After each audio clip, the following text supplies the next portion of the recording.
Hello. Welcome, welcome. If you're watching the replay, hit all the buttons, do all the things.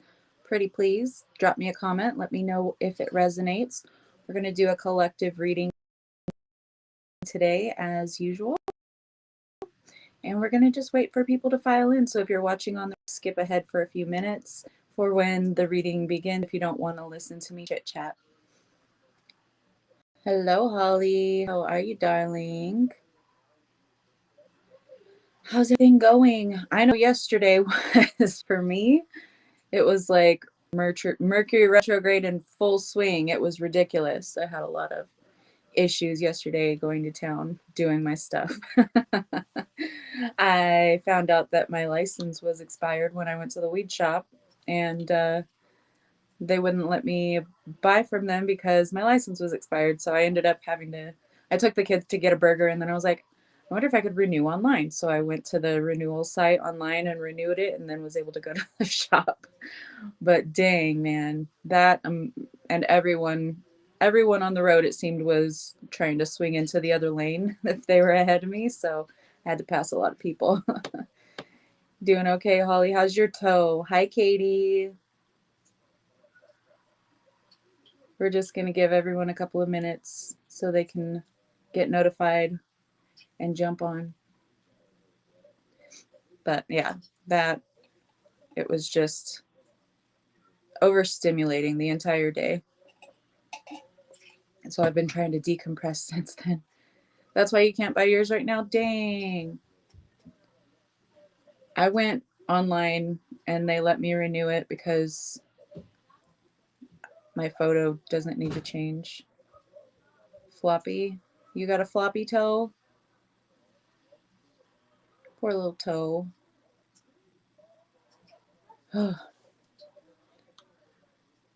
The physically breakable but unbreakable overall, Holly.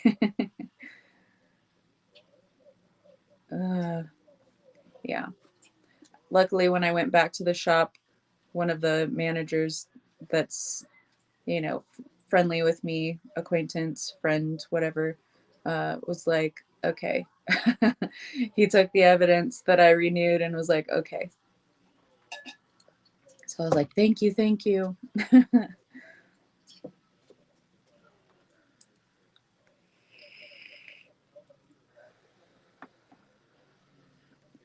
All right. See a couple more people starting to trickle in.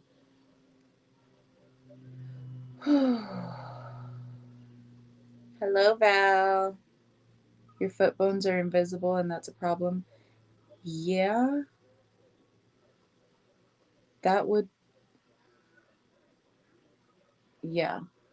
I know you made a comment that you're basically a ghost, but you're an ancestor. You're here in the flesh, even though it might not be, solid, tangible. You have footprints in the past. So you're literally walking between worlds. Okay. Oh, we've got a couple more coming on in. I guess we can start. You guys like my pants? They're my cozy ones. Hi, James. How are you? Nice to see you. All right, so we'll just go ahead and begin. Oh, hi, Rosalinda. Nice to see you. All right, so this is a collective reading, but we're also going to take what resonates and apply it to our individual experiences, and I'll go over a couple examples and things like that as we go along.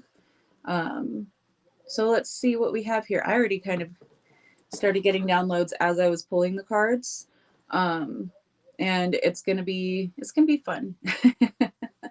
So, bottom of the deck, we have Four of Cups in the reverse. We are no longer settling for the information or the opportunities that are less than we deserve. We're no longer even looking at those. And I know this is in the reverse, but this is what I get. Like, we're not even entertaining the idea of that what's being offered to us is truth or is fulfilling or satisfying enough for us to kind of live with it, as has been, served up on a silver platter for us for millennia now. Hi, Helena. We have the strength card right behind that. This is also a card of Leo. The lion is a very loyal, very capable, very strong and fierce entity to be dealing with. And we are collectively getting tired of things being offered to us that do not meet our standards or do not even come close to fulfilling us or satisfying us, whether that's our curiosity with our histories that are regurgitated and not, given a second look at. We are no longer accepting the slave mentality where we just kind of get these little breadcrumbs and then the few are, sitting and feasting at the table. We're no longer okay with that. We're awakening to the fact that we've been, settling for these crumbs, that we deserve so much more, and that the collective as a whole is worthy and deserving of ascension, of creating, things that we haven't seen in millennia. So we're now not satisfied with the ideas and the histories and all of these quote unquote facts that are presented to us. We are, in the age of Aquarius, we are curious, we are forward thinking, we are looking how to build forward for the good of the all instead of the good of the few. And now that, the masks are falling and all of these situations are being revealed, and the ugliness and the trauma, and it's everything's being stripped down to its rawness, its truth, and we're being forced to observe that. We're being forced to look at that and say, hey, are we okay with the way things have been going? Are we okay with continuing this moving forward? Or are we going to build a better structure? Are we going to build a better civilization that benefits everyone instead of these select few who have been lording over us for millennia now? Card that came out was the Magician in the reverse. This is the first card that came out in the sequence. And we're seeing the manipulation. We're seeing the people behind the curtain. We're seeing that, the inhumanity of it all, both figuratively and literally. The controllers, the deceivers being non-human beings, and people have called people crazy for so long because so many people have been saying this and they're labeled conspiracy theorists. Hi, Ben. So now we've got more people paying attention. Now we've got more facts surfacing in ways that are undeniable. Now people are going to be experiencing that cognitive dissonance. The people, the ones who are like, law and order, let's go along with the whole paradigm. Because it's established, because that's what we've been fed, because my religion told me so, because this book that's eons old, written by the victors of a very bloody and inhumane time, said so. Because now they've smacked this benevolent being called Yeshua, Jesus, whoever you want to call him. And now that's like our mascot. So this means that we're good, and all of this is truth. I beg to differ. So we're seeing, where the feminine has been suppressed, where she has been denied, where she has been hidden. She is now coming to the forefront, and that's not the female gender by any means, but they go hand in hand, because we understand, at least most of us at this point can understand how much the feminine energy has been suppressed and ridiculed, and to be seen and not heard, that she is not, she is not even anywhere near being in competition with the male aspect. She just needs to fall in line, shut the fuck up, and cook the food and take care of the babies. So we've got this feminine rage that is surging within the collective, and it's not only within the females. This is, all that all those who are open to their femininity and understanding in their feminine aspects, and trying to learn how to work with their own feminine aspects, uncovering how much suppression, how much distortion has been put onto that. With men, the masculine gender, okay, it's seen as um, a man is in his best aspects whenever he is rugged and manly, and he can beat down those and protect his his home, his property, which women are still deemed as men's property. That's why I personally don't agree with the Constitution of Marriage, or the institution of marriage. Constitution too. I mean, it's in, yeah. Um, Government has no business knowing who is coupling up, and in my opinion. But I know that's not the only opinion, but women take the men's last name historically because women are deemed as cattle, have been for millennia now. The male's last name being, whenever the two are married, the woman takes the male's last name because she is now his property. The same thing with American slavery. One of the most recent things in history to draw on would be the slaves would take over the owner's last name. So their last names would change whenever they were sold. This is because they were property. They were sold like cattle. They were used like cattle. Same with the woman, with the female gender. So when men are raised, they're taught, oh, you need to be manly, dust it off, spit on it, and keep moving, or be tough, tough it out, don't cry, and suppressing their own feminine aspects, of which we all have masculine and feminine within us. So we have this resurgence, this feminine anger within all of us that is rearing its head in different aspects for each one of us. Yeah, the wedding ring is also a sign of being property. It's, the ball and chain, that's your that's your handcuff. Um, and I experienced that literally with my one and only marriage. Fresh out of high school, I thought that's what you were supposed to do. My mom and my grandma, and they had all been married off before they even turned 18. So I was a little late bloomer because I got married when I was 20, 19. So yeah, I tried to, when I left my ex-husband, I tried to get my ring off and I couldn't get it off. And I literally got some wire cutters and cut the band and tried to get it off. It was ridiculous. But then I had a scar from it because I'm sensitive. My skin is sensitive. So my skin had calcified, not calcified, but what's it called?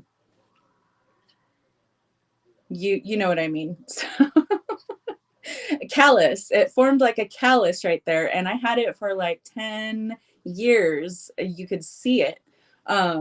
Finally, luckily, it's not there anymore. But it was. So I was literally scarred by this thing, and I had only worn that ring for maybe 2 years tops. It was a very short-lived union, but nonetheless, it was, to me, it was kind of an insult. Like, I already made the decision. I left that. Why do I have to wear the scars of it for so long? Physical scars. Didn't really have a lot of internal scarring because it kind of it, it it was amicable. It was an amicable split. So anywho, we won't get into all of that. We are overcoming all of this. We are awakening to the programming and the ways that we've been programmed by, our own rituals, like marriage, or like the coming of age rituals, and what that looks for a gendered female and a gendered male. And with pride and the LGBTQIA plus community, standing their ground and standing in their existence, their right to as they are. This has awakened so many people just over the past couple of decades, right? So this has been a slow going awakening process for many decades now. But now it's starting to hit us harder and faster. All of these things that they've been trying to hide and to cover up have been surfacing in many different ways. We see the UAP phenomena. Many people have personal stories of things that they've seen that are in our skies and things that they've been told or believed by other people. So this has been a gradual awakening, but now it's like it's hard, fast, undeniable. People are going to wake up, they're going to experience that cognitive dissonance, they're going to fight for what it is that they believed in, even if they're presented with facts that contradict that completely.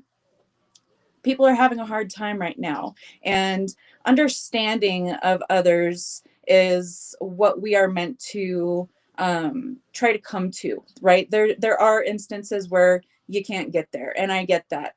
For individuals, certain people just cannot, they cannot get there, they cannot get to that place of understanding because it's so directly um, triggers something within them where they just completely shut down. That's an absolutely human um, experience, and it is absolutely valid. So if you have these things occur to you, happen to you in your experience, don't feel guilty, don't feel bad about it. Try as best you can to do the shadow work, get to the bottom of the why you're being triggered, and try to come to that place of balance and understanding. If you can't, forgive yourself for it and just move on. Okay, no need to dwell on it, no need to make it a bigger thing and anchor it more into this reality than it already has. Just kind of move on. If you need to readdress it, it'll be re-triggered another time later on. Okay, um, so collectively we are addressing these shadows, and I have that card here in a minute, but I wanted to bring this up. Stillness, wait for the sign, don't rush, and enjoy the pause. Right now, especially whenever you're confronted with some kind of triggering information or triggering circumstances surfacing for you, um, go into that stillness, meditation, prayer, whatever. It's different for different people with different backgrounds, whatever. Um, just come to that stillness, pause, don't react, because your knee-jerk reaction isn't always going to be the best way to handle this situation. Okay, we are in this time of great triggering, we are in this time of great revelations, right? So things that we may not have known before or may have had an inkling about are going to be revealed to us in a big way now, and that can cause some serious cognitive dissonance, or that can cause some serious triggers within you. Whenever I was starting to pull these cards, I got this downloaded message about here soon, it's already happening, but we're going to be experiencing a lot more um, instances where we have past life memory, even if it comes back as a that's not right. I know that's not right. I don't know how that's not right, but I know that's not the way of things. It will be very vivid at times for certain people where you will remember, you'll see, you'll draw on memories from another lifetime. And it's going to be happening because, like, I channeled water channeled through me a few years ago when we first started doing this, that all of these different, megalithic structures, these prehistoric structures and artifacts and holy places, all of these things are going to start being revealed, things that we haven't seen or recognized before. And that's already been happening over the past couple of decades, but it's going to be happening even more, especially with the changes in Earth's weather and the magnetic poles shifting. We're getting different kinds of weather. Like here where I'm at, we usually get tons of snow in the wintertime. We've barely gotten any snow, but over this past week or two, we've actually gotten some snow, which thank the goddess, because I don't want any more fires this summer.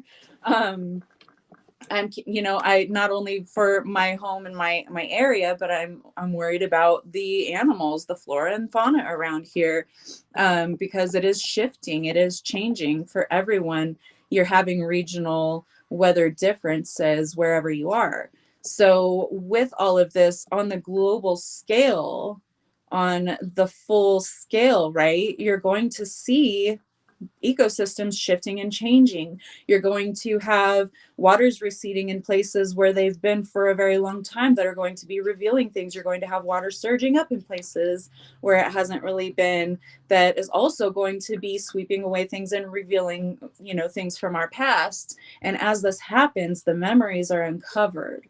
Okay. So keep in mind that that is going on. You're going to have some, downloads or some really awakening moments, awakening to memories or places that you have logged in your soul's history that are going to be starting to surface. Okay. And that's part of the entire plan, because a lot of people here, a lot of souls that are here at this time, are souls that have experiences from Atlantis, Lemuria, or both. Okay.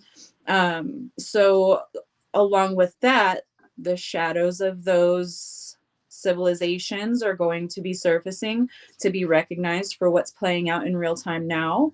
But also how we can avoid those things, how we can form a more cohesive society so that we don't have to experience these cataclysms and the erasure that happens when these things take place. So you're going to have shadows. You're going to have, maybe even new phobias. We call them phobias, like fear of water, fear of heights. I funny enough, I have both. um, like if I'm really high up and there's not a lot of stability around me, then I'm like, no, if there's like at the Grand Canyon, there ain't no fence there, I'm not going up to that edge because it's windy as shit out there and I'm not getting sucked down. I can see that visual playing out in my mind's eye and I'm like, no, I freeze and I'll back up. It's just naturally ingrained within me. I've also had lifetimes where I've drowned, and water is one of my guides. And water has taken my life many, many times before, but she's a life giver and she's a life taker. She is, as she is, fitting for whatever energy is happening at the time. So you may awaken to these new fears or phobias being triggered because of the energies that are at play and the discoveries being made and the things that are surfacing in our world at this time.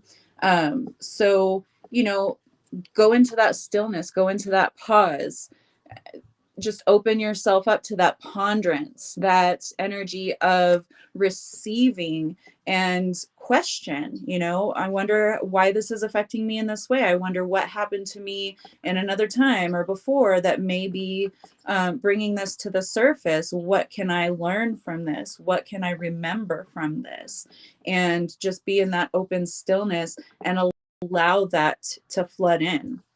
With all of the energies shifting, the cosmic energies, as well as the frequency rising on Gaia, as well as the things being uncovered and discovered and re-evaluated and learned from.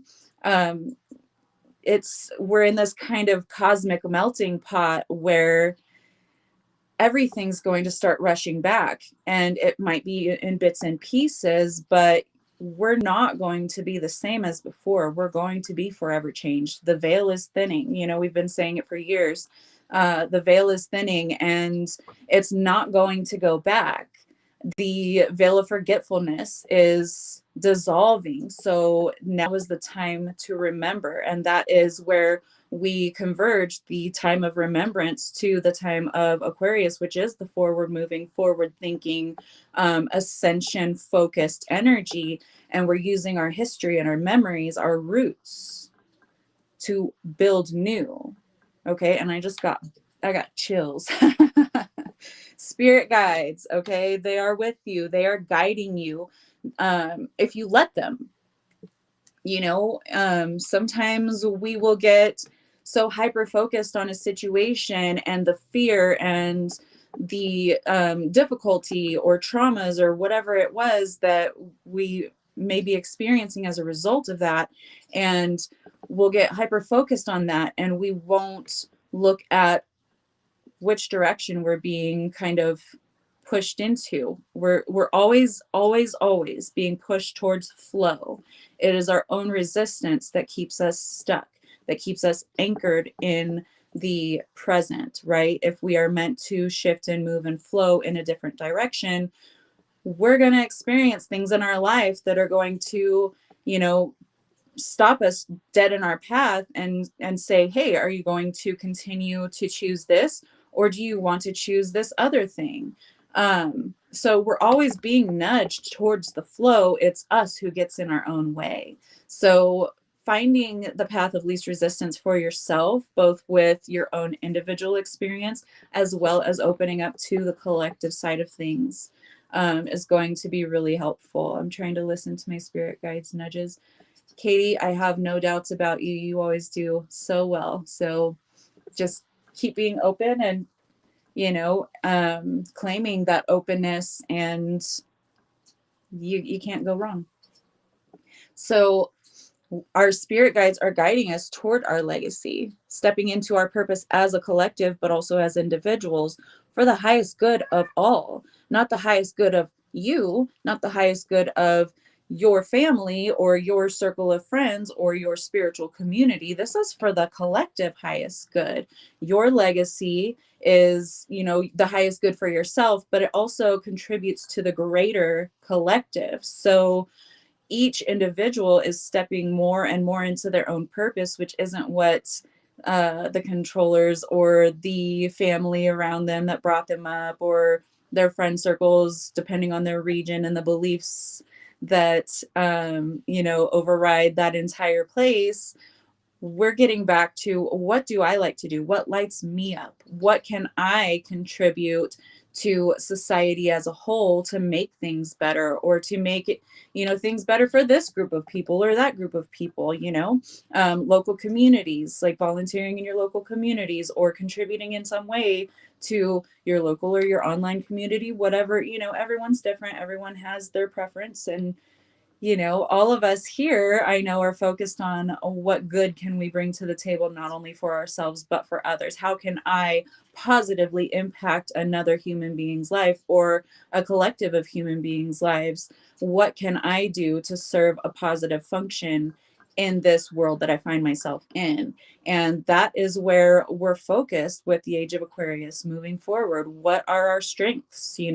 What strength can I fulfill that may be another person's weakness? How can I help them, and they can help, pay it forward or reciprocate, whatever it is. So we're becoming more focused on this instead of, oh, the best job in this county is over at the prison or at the factory, and my father and his father and his father before that, we all worked at this factory our whole lives and we got a good retirement, and that life is obsolete now.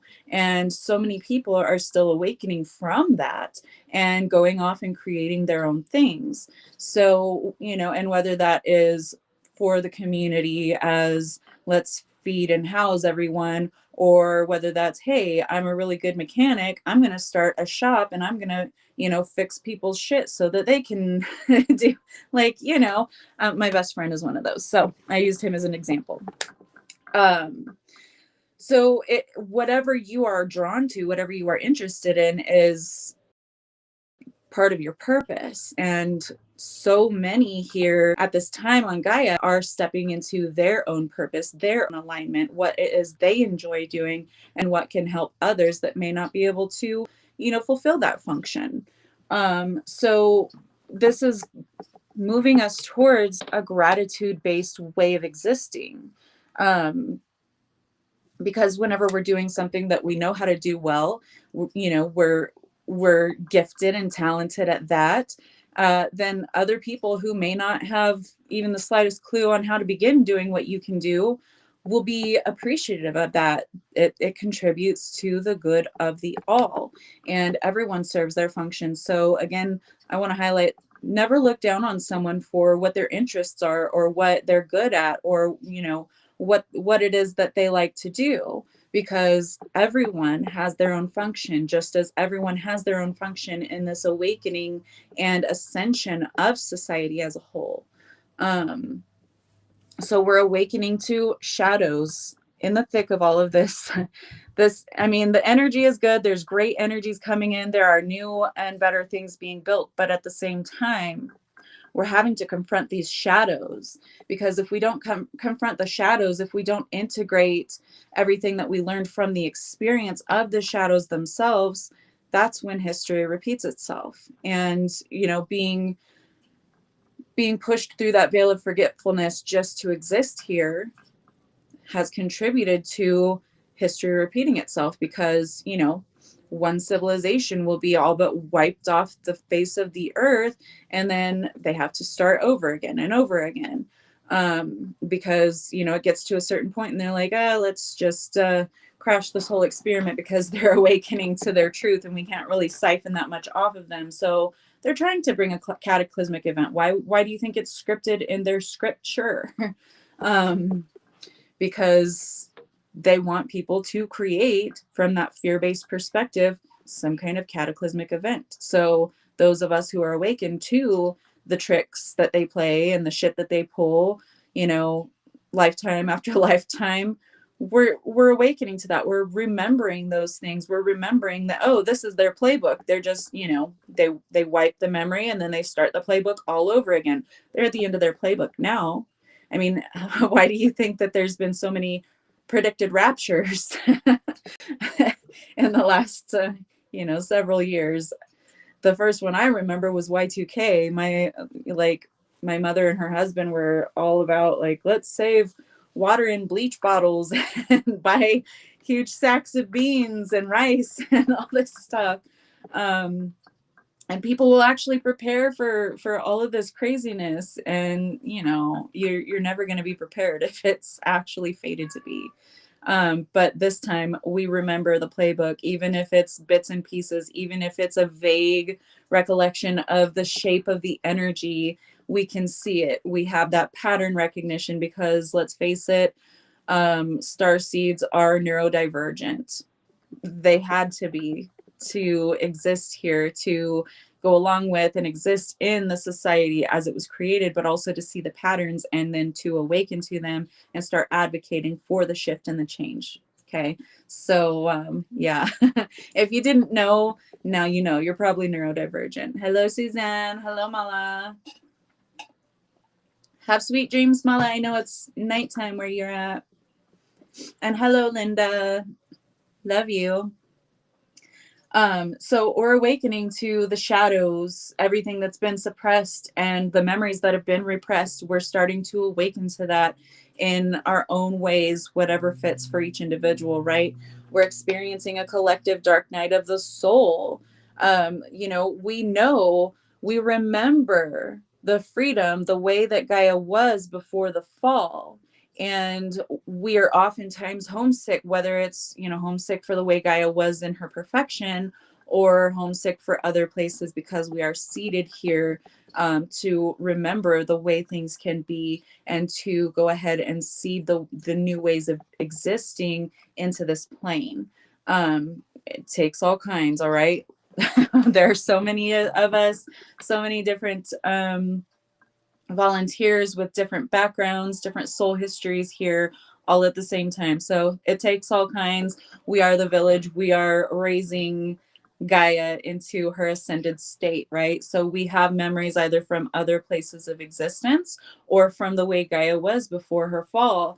This beautiful perfection and harmony, where we lived in harmony with Gaia and her flora and fauna, her beings, you know. And it's going to cause that depression, that because we can sharply see and feel the difference between the perfection, which is her natural state, and the distortion of what is now. I said the fall, a coconut fell from the tree. Oh my gosh, Suzanne. Signs. Signs everywhere. There's signs, even coconut trees in Florida. Thank you for telling me that, Suzanne. I love it. So, and I mean, where you're at in Florida, that's closer to the Atlantean continent. So, just saying. Anywho, so awakening to this way of existence, which we all know we can inherently recognize it isn't natural. So we are here seeding our own frequencies and our own soul memories and soul histories to bring about this evolution of Gaia from her fallen state into her ascended state. Okay. And, this takes warriors. We're all warriors, whether you're like me and this tiny little stick of dynamite that will, put someone in their place if I see any wrongs or anything like that, or just powering through everything as best as we can with our traumas, our triggers, carrying that weight until we finally resolve and start to heal those things. But we never stop, right? We're here, we keep moving, we keep facing every single shadow head on. And it takes warriors for the collective to face these shadows head on and to really shed light on the truth of it and the reasoning for these things to happen. You just found a feather on your staircase. I love that, Katie. That is the ascension. Feathers are ascension. Feathers are lightness, enlightenment. I love it. So the fall of the coconut and then the lightness of the feather. That's perfect. So that, great contrast between the two simultaneous happenings, right?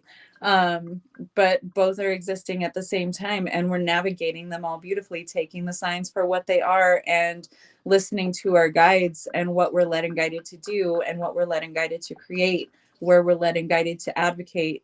Yep, signs everywhere.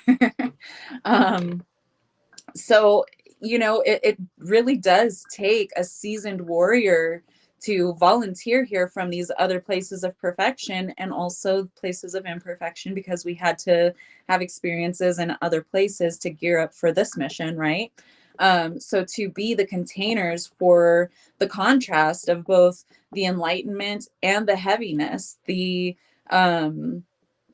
destruction, the fragmentation, the distortion, we carry both within us. And we apply that here to move this plane forward, to ascend this plane, to bring it back to its beautiful state of perfection. So, it really does take a warrior to be able to carry both the light and the dark, the scars of what you've endured, but also the hope and the enlightenment and the lightness and the love of what could be. So you are a warrior, and I'm expressing gratitude for you being here, for you existing, for you doing exactly what you're led and guided to do, and not taking shit from anybody. You stand strong in your purpose, and you don't care what others have to say about it. And if you do, you're still sorting through some shadows around that aspect, and there's absolutely no judgment, and you are absolutely perfect and valid exactly how you are. So, you are still navigating some of your own shadows. Of course, we all are, but you're also carrying that light. And that is what, the love and light community, they all get it wrong. They're like, love and light. Light is, the happiness, the perfection. Light is enlightenment. It's knowledge and wisdom. It's not saying, oh, love and light on the shadows, they don't exist because love and light. You hold the love and you hold the enlightenment, the wisdom, the knowledge.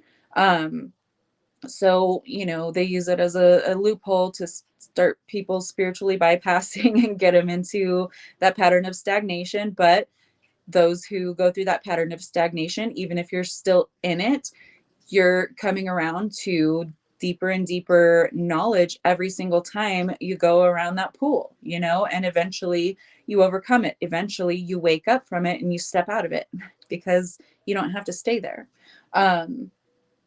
So all of this collectively, it's the greed and the manipulation is being highlighted. Yes. Okay. Magician in the reverse and the greed card, the control, the selfish energies that are very much rampant in this, especially. Hello, Tammy. Nice to see you. Thanks for joining us. In the established, corporatized world, we understand. We've seen it. We've experienced it firsthand. all of us have, whether that's on, the positive side of things where you're benefiting from the greed and manipulation and selfish intent, or whether you are on the other side. And I won't call that positive. That's not a positive thing, but you know what I mean, on the aspect where it positively enhances your experience. Most of us are on the opposite side of that. We're on the other side of the dividing line, and we're the ones being manipulated and taken advantage of and stepped on, and we're sick of it. Um, so having been that we navigated the opposite side of things, where we've been the ones trampled on, we've been the ones taken advantage of, we've been the ones manipulated, we've experienced it in multiple aspects, we can see it. So we can band together, we can come together, form these communities for change.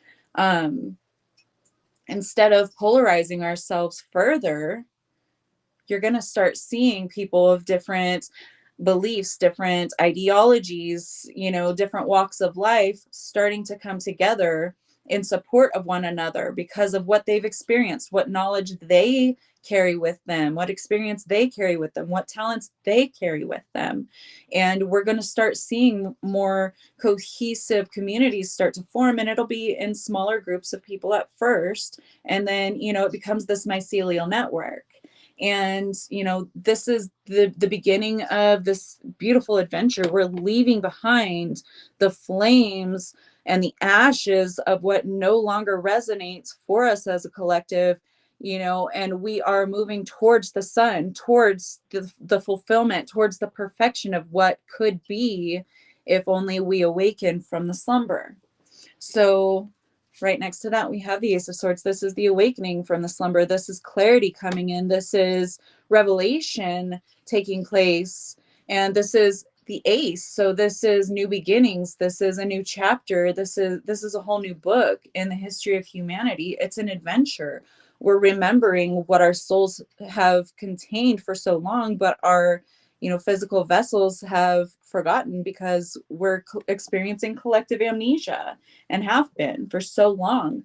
But now that we carry these soul memories that are coming to light, that are coming forward, we can take that and we can apply it to what's going on, and we can walk away from all that is burning, because there's a lot of fires around here now, right? Figuratively speaking, mostly, but also physically. It's symbolism for what is happening.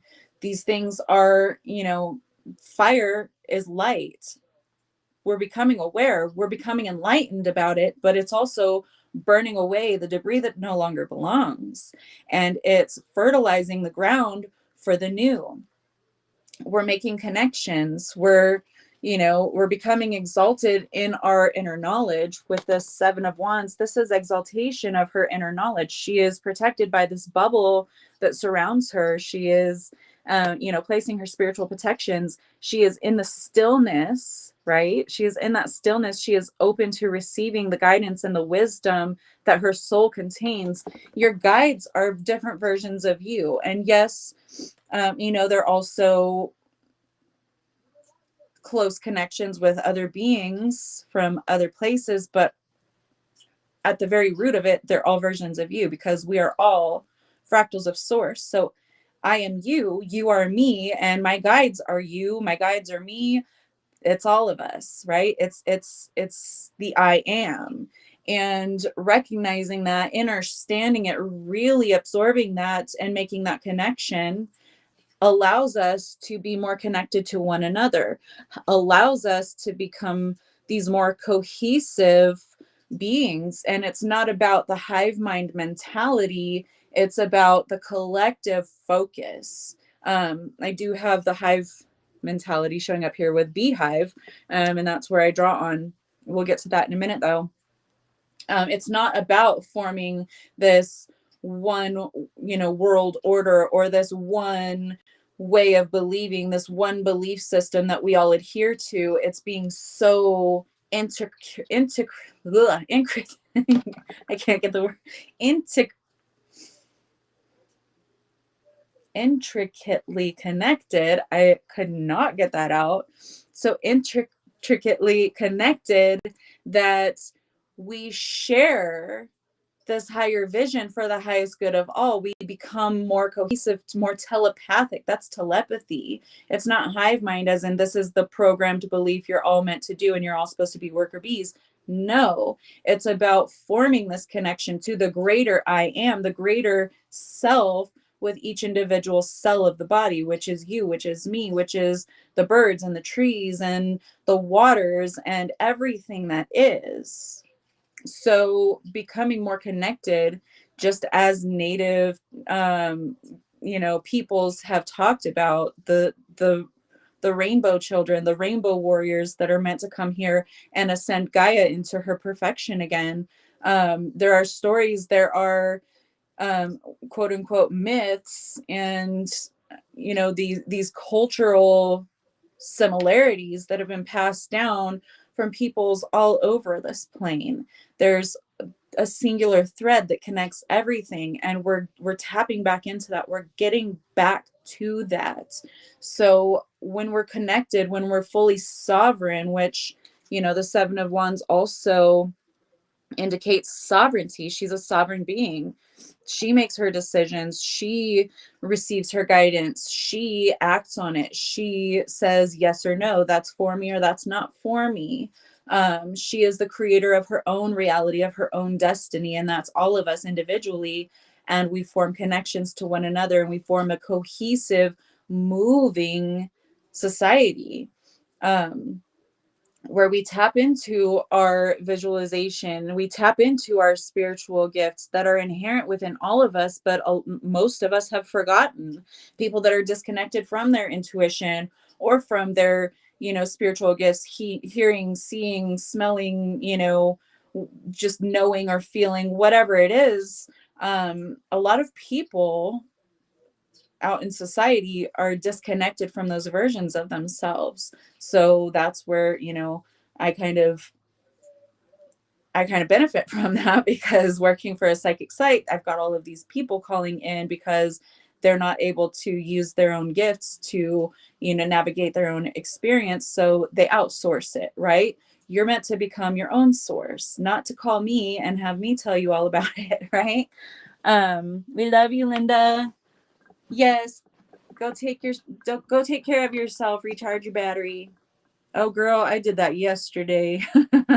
I was recharging after I got home yesterday until basically I started the live, and then I'm going to start recharging again after, because I'm just so exhausted from it.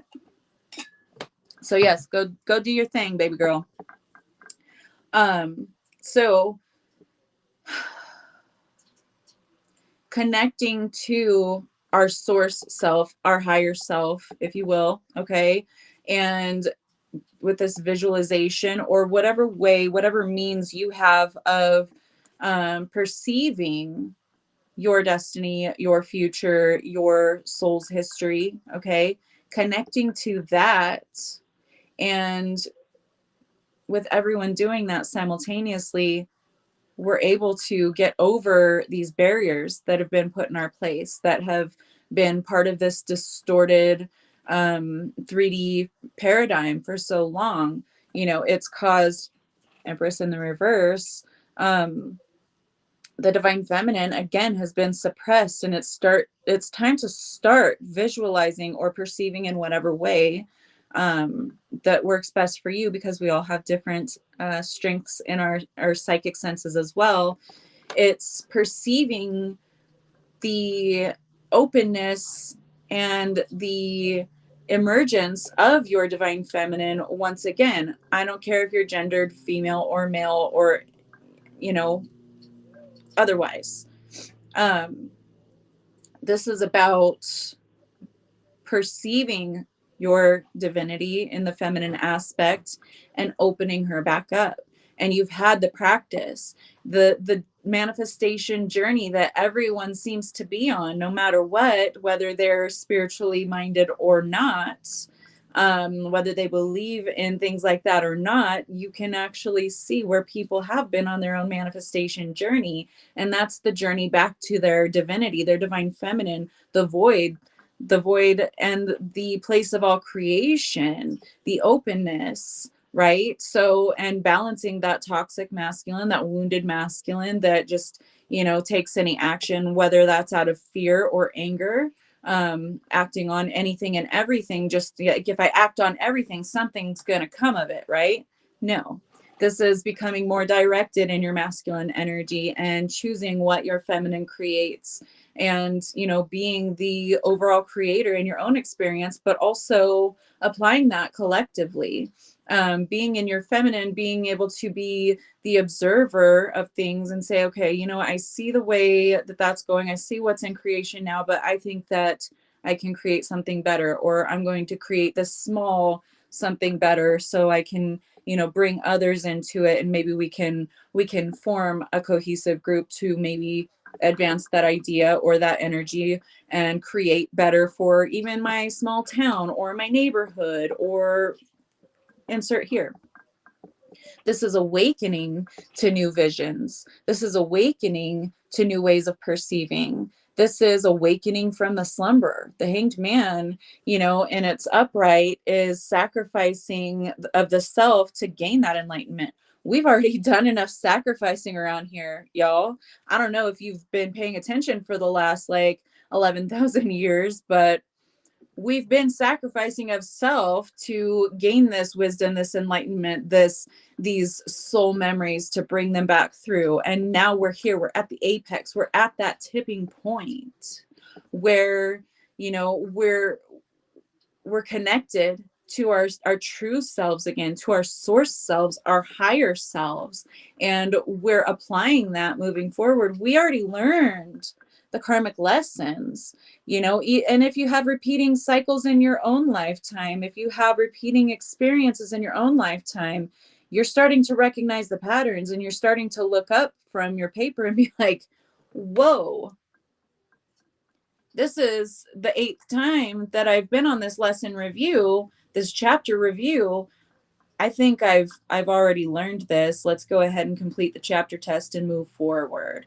Let's go ahead and say no to the situations that keep trying to come back into my life, the types of people, the types of jobs, the types of whatever it is that keep on showing up, even if it's the same person or the same situation again showing up.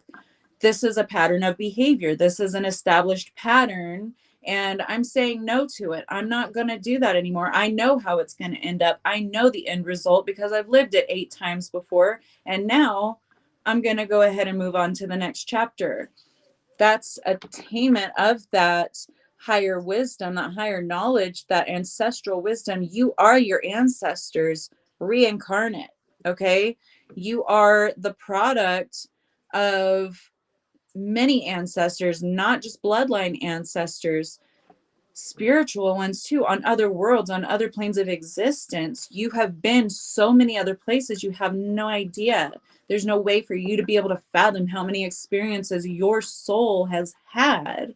And, at some point you have to stop and be in that stillness and remember. Even if it's, I can remember an energy or I can remember a feeling, if you can just kind of grab onto that and let it permeate, it will open you up in your femininity, right? In your feminine aspect, it will open you up to more of these experiences, more of these memories, more of this soul wisdom and knowledge that you can apply here. And we can all ascend in our individual experiences as well as collectively. That's what it's all about. It's about knowledge surfacing with the moon card. This is, the culmination of an entire cycle and the beginning of a new. This is the ending. This is that point where, things are coming to their totality. And then we begin the new chapter with the new moon following this. So it's taking both perspectives, the light and the dark, the higher frequencies and the lower frequencies you've experienced, the polarity that you've experienced here. It's allowing that knowledge. Hi, Nicole, I love you. That knowledge, that wisdom to surface and to shine its light on everything, because a full moon, that's totality, right? That's when the night sky, uh, is so much brighter and allows you to see things, around you. Like natives, indigenous peoples used to, if they were going to do any hunting or if they were going to do any scouting or anything at nighttime, it was, it was much easier to do those things in the light of the full moon because it casts a lot of light onto their surroundings. But also, if they were scouting against another tribe or another peoples or anything like that, they would want to go on a new moon because that's when everything was darkest, when, they were the only ones really aware of what was going on. So with the full moon, that is casting the total amount of light available, even in the darkness, and, lightening up the surroundings, allowing you to see, allow yourself to see at this time, because there's so much light, so much awareness being applied to this entire plane, that it's like, oh, there's a truth, there, you don't know which way to look. But allow yourself the stillness to hone in on what you need to or don't need to look at, and follow that. That's your flow. That's where you're being nudged into the flow. Not everyone needs to become aware of the exact same things. Not everyone needs to read through the e-files or, to see what's going on in other parts like the Congo or Ukraine or, anywhere else, where Palestine, there are certain peoples that need to experience that information, whether for their soul's awakening reasons or, to close a karmic cycle for themselves or whatever it may be. Not everyone needs to know all of this information. It's everywhere. Different kinds of information coming to light. So don't allow yourself to get distracted. Don't allow yourself to be, overwhelmed with all of the information that's flooding into this plane at this time. That is both a positive and a negative. It's meant to distract, yes, but it's time for all of this to come to light. So allow this light to shed light on what you need to do with your path. And in your own experience, you're going to have realizations. You're going to have things happen that, will uncover something that's been happening that you weren't aware of, or that you were in denial of, or that someone was doing that was meant to be in your life to serve this function, but now their time is over. And now you're meant to see the true colors of that person so that you can move them away.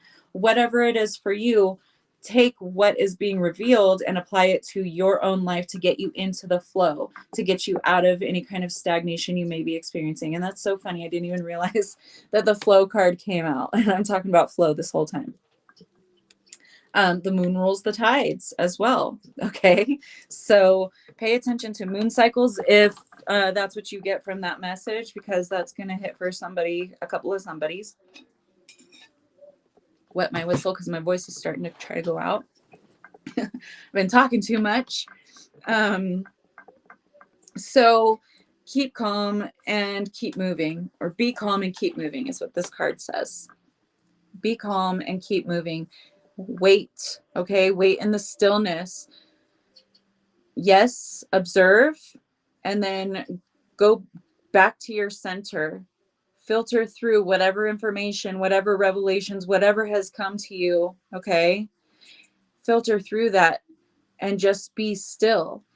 And then with the wisdom and the knowledge that comes with that, structure a way moving forward that is for your highest benefit, but also for the highest benefit of any and all who are involved.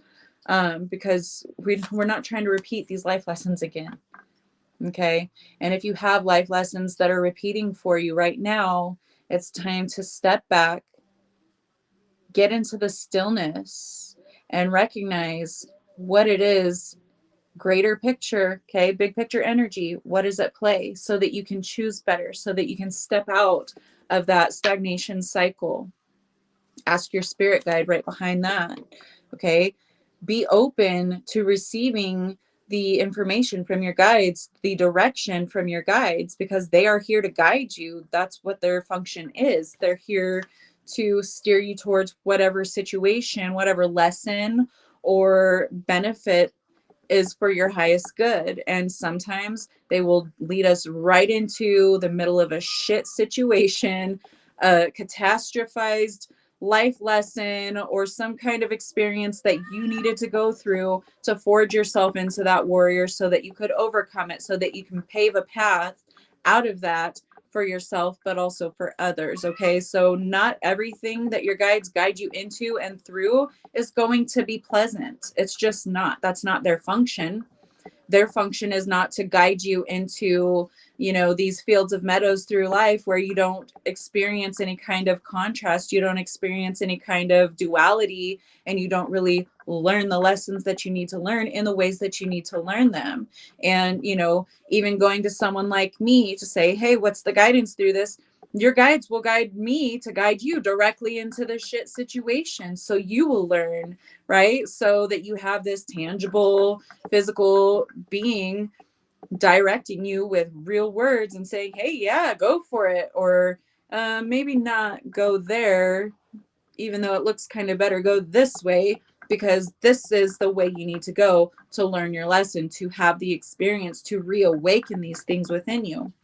Because at times when we need to be awakened very deeply, anger is the way to do it. Anger is an energy. It is not good. It is not bad. Okay. It is to be used. It is a powerful energy. So if you are guided into a situation where you feel that you are powerless, or where you feel that you're getting the shit into the stick, or whatever type of way it makes you feel, eventually, whether if it's not immediate, with some of us it is immediate, but with others of us, we're very patient and we can endure these difficulties for so long until we awaken to ourselves and we're like, hey, fuck this. I hate this shit. I'm not living this way anymore. I don't give a fuck what bridge I need to burn or what I need to blow up.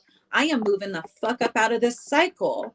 And you harness that energy, you harness that I don't give a fuck what happens because I'm not doing this no more, and you get yourself up out of it. And that's exactly the way you needed to do it, and that's why you were guided into that situation where you were meant to feel so completely powerless that you had to draw on that feminine rage, and you had to anchor yourself in that and express it with your masculinity so you could get the fuck up out of there. Quantum leaping, baby. You were taught to quantum leap by that experience, by being so depressed and by being so stuffed down and made to feel so powerless that you had no other option but to draw on that power. And you created it yourself. So don't question why I had to go through this, why I had to experience that, why I blah, blah, blah, because it might be a culmination of multiple situations that you had to experience to make you feel so completely powerless that you said, fuck this, and you stood up and you walked your ass up out of that yourself because you realized you were the fucking giant in the situation to begin with. All you had to do was step over the heads of those piddly little townspeople, whatever the fuck it is. You are powerful, and sometimes you are guided into situations to make you feel way less than powerful, to remind you of how fucking powerful you are. Okay, so remember, you are the cosmic child. You are a child of the cosmos. You are made of fucking stardust and so much more. So act like it. Remember it. Awaken to that memory that you are a cosmic being. This is your temporary house right now, but you are so much more than that. When you heal yourself, you heal the world. That's how fucking powerful you are. That situation that you haven't been able to get over, that's so traumatic and painful, and I get it. It's valid. You're so much more than that. You heal that, you heal the world of that.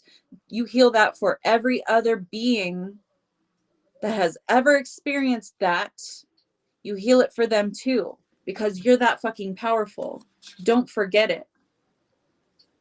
Glimpse that light within yourself. Sometimes you got to get pissed off to see it. So get pissed off. I don't care what you have to do. See it, okay? You have to experience the decay And that's what we're experiencing right now collectively, but also the things in your own life that are dead, done, and over with. Allow them to decay, allow them to, become dust, because that's the nutrients for the seeds that you've already planted, baby. That's the topsoil.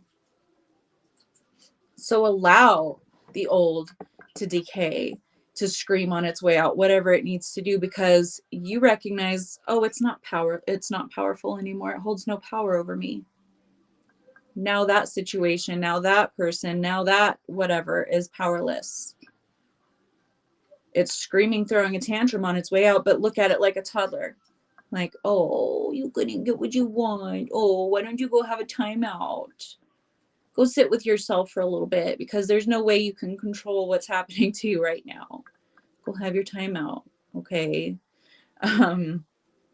Like the orange one, right?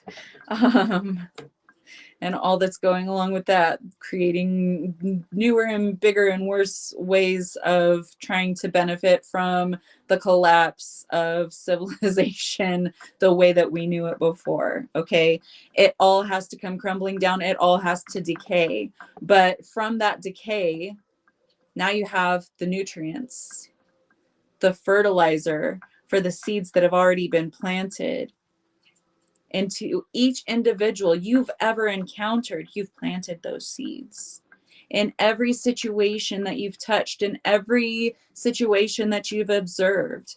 You have planted those energetic seeds. Now you see the collapse and the melting and the decay of the old, and you're focused on that, whether that's your own life or collectively. Everyone is so focused on that, and oh my gosh, the fear. But it's the crumbling, the decay that brings in the nutrients for the seeds that have already been planted for decades now by many. But before that, we had the shamans, we had the vulvas, we had everyone that were very few, one or two per village or region, okay, that walked both worlds when most of the collective couldn't tap into that version of themselves, because they were so deeply ingrained in the inverted 3D paradigm that there were only a select few neurodivergents that could walk between the worlds, that could see, that could recognize the patterns, and that could help to, create something good or avoid something catastrophic. Those were considered the chosen ones, right? We're all chosen. It's just the sleepers are now awakening to the fact, oh, I'm chosen too. And that's the way we want it. So all is well. As the decay and the fall and the collapse is happening, all is well. Because we didn't want that shit to begin with. We didn't want it anyway. It wasn't working. It was working for the select few, the conquerors, the colonizers, usually the white men, okay? We didn't want that shit to begin with. We're getting back to our roots. We're getting back to truth, back to wholeness, back to nurturing ourselves through Gaia as we nurture her in exchange. We don't desecrate her. We don't destroy her. We build her up. We care for her. We cultivate her. That's what we're moving towards. A total reset in the highest possible way. There's so much more to you than you think. Just like I said, you are so much more. By healing you, you heal the entire collective of that energy. By healing your traumas, your triggers, you're contributing to the overall health and well-being of the collective.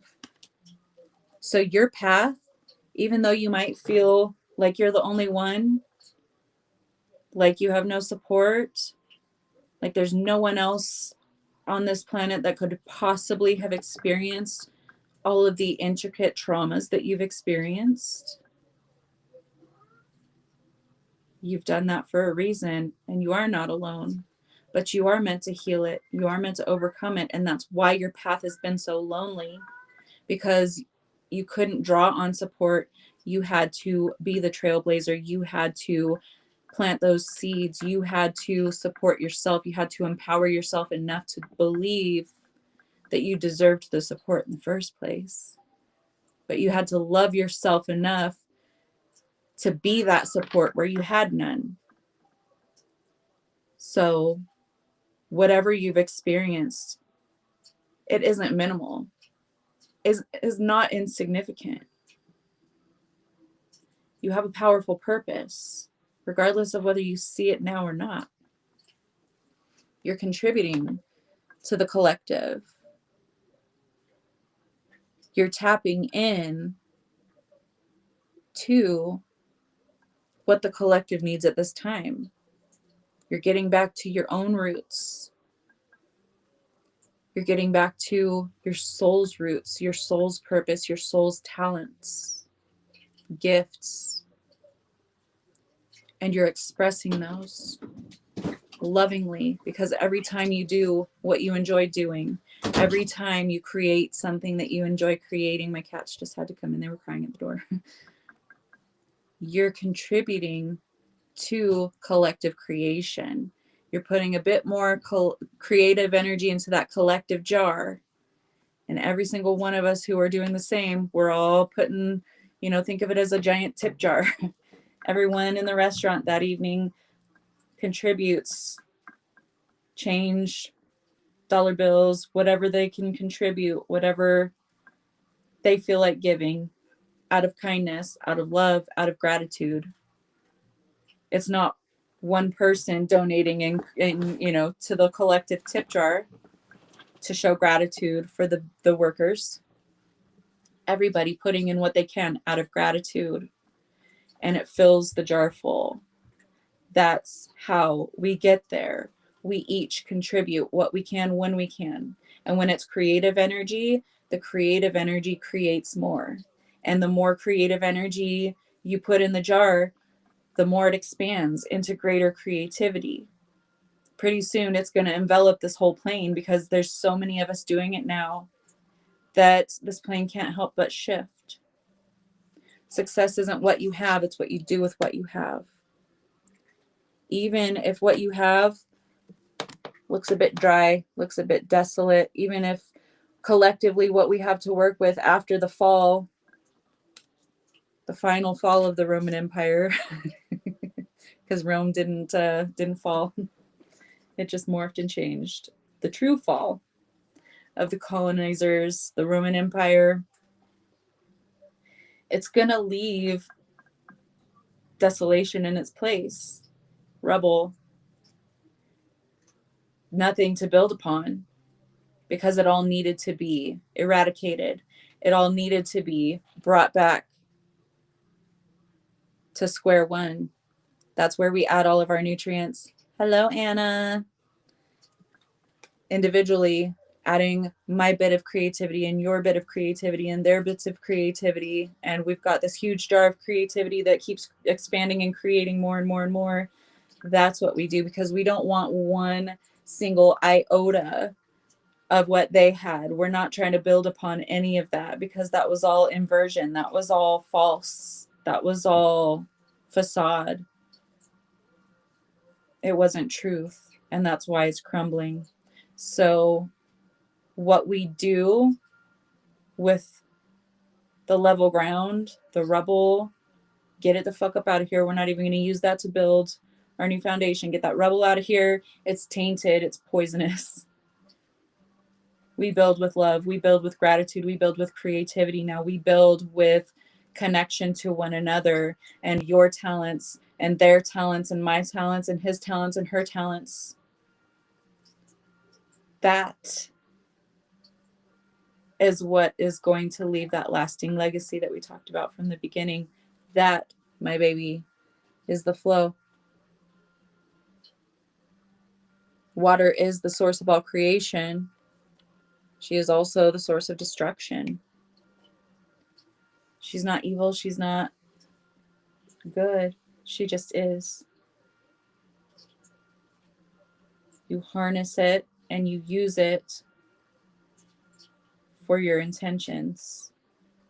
But now people's intentions are ascending because we retained that wisdom. We might have forgotten it. We might have had amnesia for several thousand years. But you know what? We'll remember because we've been living day to day, repeating the same ins and outs every single day. And we're like, what is this? Why do I do this? Why have I done this for so long? Why have we functioned this way for so long when it does not benefit anyone except for the 1%? Those who decided that it's their birthright to exert control over humanity. Well, it is our birthright to exist in perfection, not just theirs. And their version of perfection is total imperfection, mind you. But we remember who the fuck we are. We remember what we deserve, and we remember humanity at its perfection. Even though we had amnesia for a little bit, our memory is starting to get jogged. It's starting to come back. All the bits and pieces are coming together. And now it's time for us to stand on who the fuck we are and refuse to accept any less than the perfection that we deserve and that Gaia herself deserves. We're here to be her keepers. We're here to contribute to her health and well-being, just as she is here to serve as the same for us. She cares for us. She nourishes us. She provides us shelter. She provides us sustenance. She provides us such beauty. I mean, take a look around this place, this planet. Different climates, completely different ecosystems. Stunning, stunning beauty. And as she is shifting and changing, we're going to see losses, we're going to see gains. It's just change. And we need to do whatever we can to contribute to her overall health and well-being. So that is where the Rainbow Warriors come in. It's people from all cultures, all walks of life, all corners of the globe, so to speak, to come together for the highest good of all of us, instead of infighting and trying to conquer one another and trying to steal and take from one another. That doesn't benefit me. It doesn't benefit you. We remember that now. Oh, huh. And the last 11,000 years or so have been just evidence that it doesn't work for anyone. All of the infighting, all of the, opposition, all of the duality, it served its purpose for the knowledge and the wisdom and the experience that we've gained. But now it's time to jump up that evolutionary cycle, jump up a rung or two, okay? Because we've experienced perfection. We've experienced high frequency planes of existence. We've experienced the ascension. But now we're here to bring it to this very tangible, very dense plane. And it's our duty, it's our calling, it's our soul's mission to bring it back into perfection.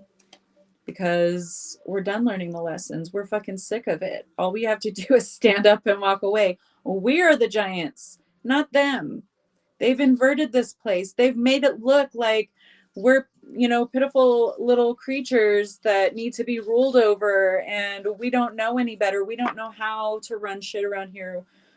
Oh, honey, honey, honey.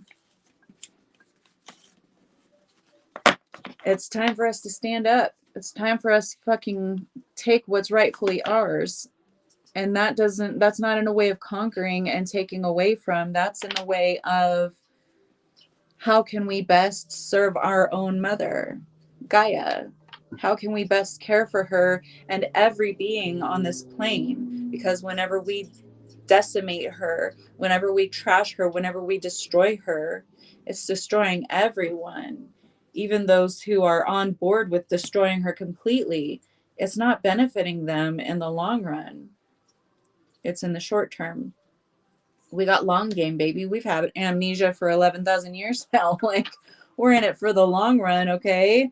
So it's time to awaken, time to heal ourselves, time to heal our own experiences, overcome our own stumbling blocks so that we can heal for the collective and get this shit in quicker motion.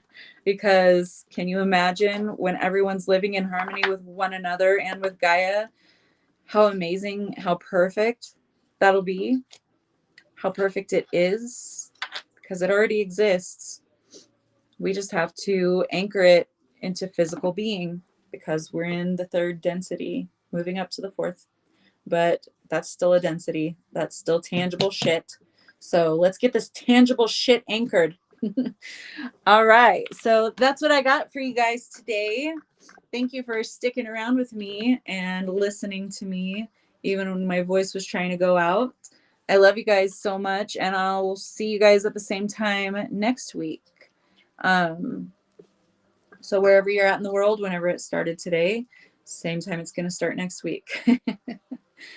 I love you guys. Thank you. Thank you. And I will see you guys next week. Mwah. Oh, you're welcome, Katie. Thank you. Oh, it's a confirmation to your messages, girl. I don't doubt that. Amazing. You're very tuned in. I love you. Thank you, Holly. Thank you, Anna. I love you guys. Thank you, Suzanne. Oh, thank you. The passion I put in doesn't measure up with my voice today, sadly. So I'm gonna have to start like doing voice rehearsals before I go on or something. Voice strengthening exercises. I love you, Helena. Thank you, darling. Love you, Val. Have a beautiful week, you guys, and we'll talk next week. Mwah. Take care.